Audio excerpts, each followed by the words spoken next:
साली आधी घरवाली। सिमरन की छोटी बहन विभा माँ के होते हुए भी सिमरन के ही पीछे लगी रहती थी। सिमरन, आ गई हो तो इसे खाना खिला दो। बोल रही है तुम जब तक नहीं खाओगी ये भी नहीं खाएगी।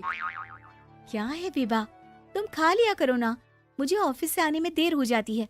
और कोई छोटी बच्ची तो हो नहीं तुम जो खाना भी नहीं खाती हो कि दीदी आएगी तो ही खाऊंगी। हाँ हाँ, छोटी बच्ची ही समझ लो। और एक बात, जब आपको पता है कि मैं आपके बिना नहीं खाती हूँ तो रोज रोज क्यों बोलती हो? अरे क्या है ये, दोनों बहनें कम माँ बेटी ज्यादा लगती हो। अरे दीदी की शादी हो जाएगी तब क्या करेगी बोल? जब होगी तब की तब देखेंगे।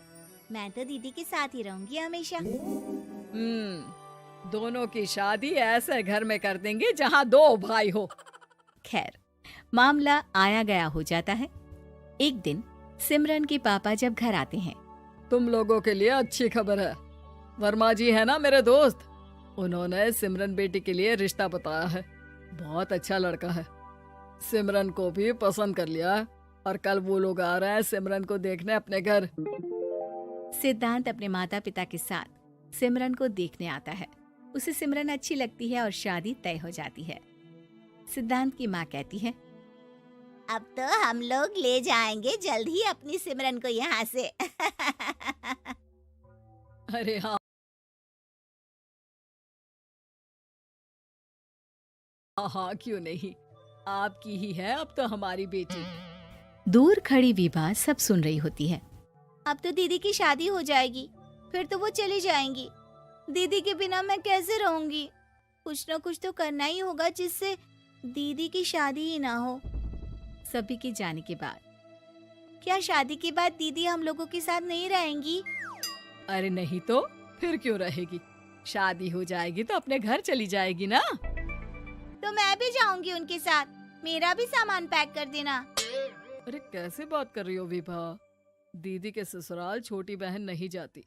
हाँ, कभी कभी जाकर मिलाना और रोज फोन पर भी बात कर लेना, ठीक है? नहीं पापा, आप तो जानते हैं मैं दीदी के बिना खाना भी नहीं खाती, ना ही मुझे उनके बिना नींद आती है। सिमरन बहन की बात सुनकर इमोशनल हो जाती है। अगले दिन से विभा खाना खाना छोड़ देती है। लोगों के लाख समझाने के बाद भी विभा ना खाती है ना ही सोती है। अंत में हार मानकर सिमरन सिद्धांत से मिलती है। सिद्धांत, मेरे मम्मी पापा ने बचपन से ही विभा और मुझे साथ रखा। वो मुझसे बहुत जुड़ी है। मुझे उसकी टेंशन रहेगी शादी के बाद, क्योंकि वो मेरे बिना नहीं रह सकती है।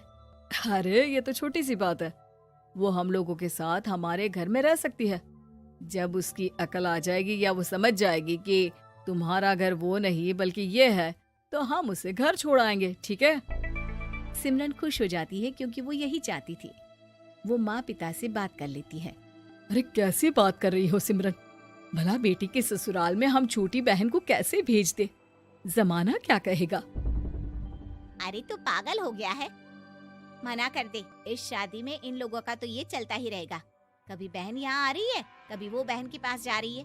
अरे शादी हो रही है, कोई मजाक थोड़ी ना हो रहा है ना बाबा ना।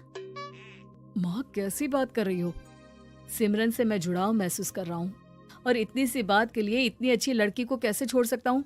सिद्धांत की भी जिद होती है कि वो सिर्फ सिमरन से ही शादी करेगा, और होता भी वैसा ही है।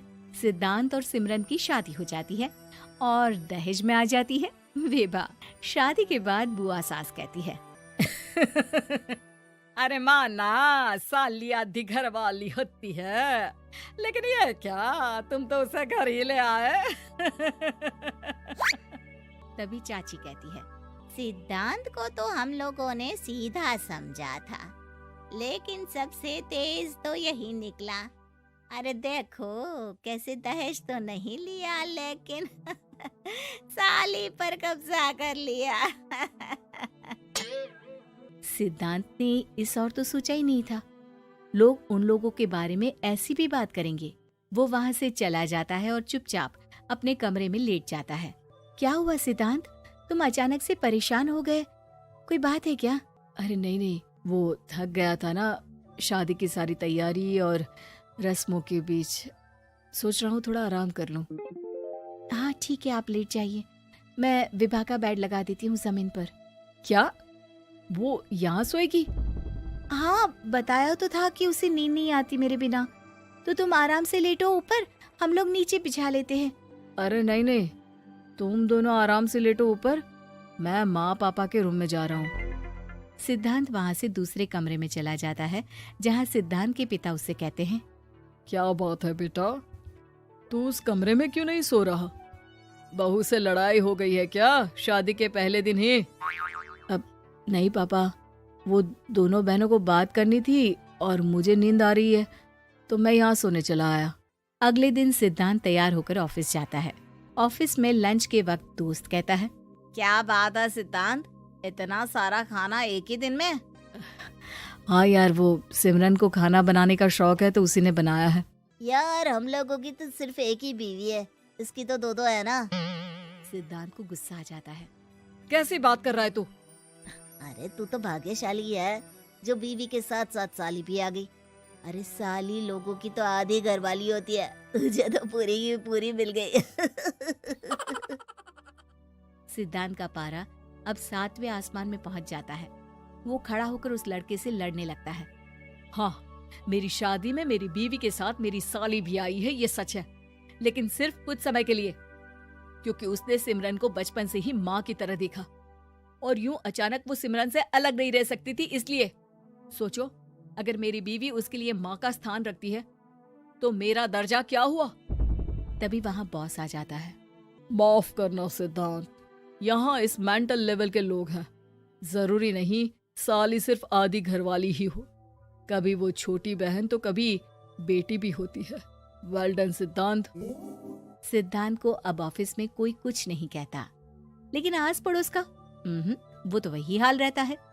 सिद्धांत ऑफिस से घर की ओर आ रहा होता है कि रास्ते में उसे अपनी कॉलोनी का दोस्त मिल जाता है।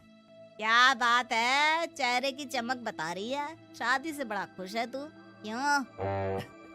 हाँ यार, अच्छी लड़की और अच्छा परिवार मिलना कहाँ होता है जल्दी आजकल। यार हमें भी दिला देना ऐसा परिवार जहाँ एक के साथ एक फ्री की स्कीम चल रही हो।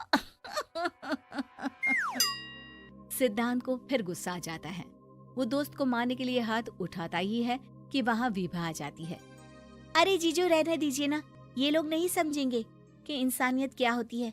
ये सच है कि दीदी से कैसे दूर रहना, ये मुझे पता नहीं था। आपने मुझे दीदी के पास रहने का मौका देकर ये समझने का मौका दिया कि लड़की का असली घर उसका ससुराल होता है। मैं समझ चुकी हूँ, मैं जा रही हूँ जीजू, लेकिन मैं खुश हूँ कि आपने मुझे अपनी छोटी बहन समझा। सभी उन लोगों को देखकर ताली बजाने लगते हैं। विभा अपने घर चली जाती है और सिद्धांत खुशी खुशी सिमरन के साथ रहने लगता है।